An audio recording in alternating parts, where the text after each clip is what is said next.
Welcome back. WSAV is honoring Black history. In 1955, Rosa Parks took a stand by sitting down, refusing to give up her bus seat to a white man. This seemingly small act of defiance became the catalyst for the Montgomery bus boycott and the civil rights movement across the country.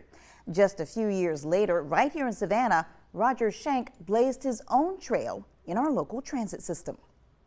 The year was 1961. A then 28-year-old Roger Shank did something no black man in the city or state of Georgia had ever done. He moved to the front of the bus to take his seat behind the wheel for the Savannah Transit Authority, now CAT, a bold move in the segregated South. During that time, there were marches in the street every night. People would go down to City Hall.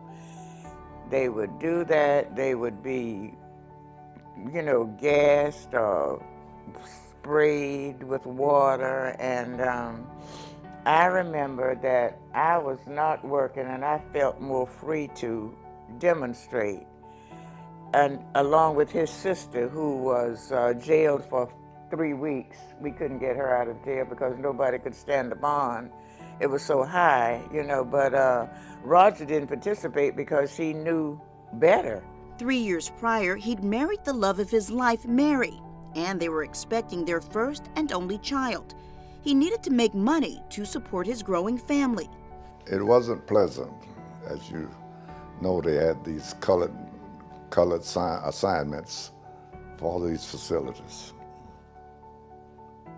And once I got into the facilities, training on the bus drivers, I wasn't allowed in the operator's room. I had to wait toward the maintenance department before we would go to the barn to select the bus. And though racism reared its ugly head more often than not, Shank remained calm and persevered. He would go over to the bus company, cut the grass, wash the buses, change the tires. He was not allowed to use the facilities in the main building. He had to use the ones in where the maintenance folk were. And he did that for a good at least 2 months. And then he came home one day and said he was going to get a uniform. The move attracted eyes across the country.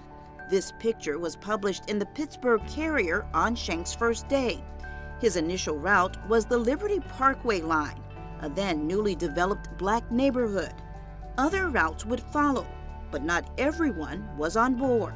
The operators at that time, they didn't accept it. They would get sick, reports, right in that room. They reported to work and get sick. And they had some things to say, but I just kept quiet and did what I was supposed to do.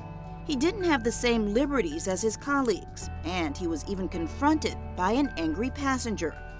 I had one case of on the number 11 Abercorn where one passenger approached and said, you got a white man's job. And I didn't answer. So he cussed, and I pulled over at the Georgia Infirmary and told him, sir, you can't curse on the bus, please. I don't care what you call me, but just don't delay this. And he kept going, so I said, you have to get off the bus. And I did, and he reported me. Soft-spoken by nature, his actions proved louder than words. With support from his family and the black community, Shank worked his way up the ladder. Eventually, Shank was promoted to night relief supervisor and day and night shift dispatcher. Before long, he was training other black bus operators and later the first women to do the same, ultimately attaining the title of assistant superintendent. In 1991, he became the first African-American director of transportation. Going through the ranks, it was all muscle to me, and it just seemed like I didn't have the training in some of it, and it was to do a better job than the guys who was in front of me in those ranks as I came up. Shank retired from the transit system in 1992 after 30 years with little to no recognition for his pioneering accomplishments. Now at age 90, he and his wife continue to enjoy retirement together. So the next time a cat bus passes by, think of Roger Shank and thank him for the road he traveled to pave the way. I've been through it all, but I've enjoyed it. I don't have any gripes. I had a good career, and I'm happy for the rest of those who come behind me. Thank you, Mr. Shank. Although he's had an impressive career, Mr. Shank isn't the only history maker in his family. His wife, Mary, was one of the first administrators to desegregate Savannah-Chatham County Public School System.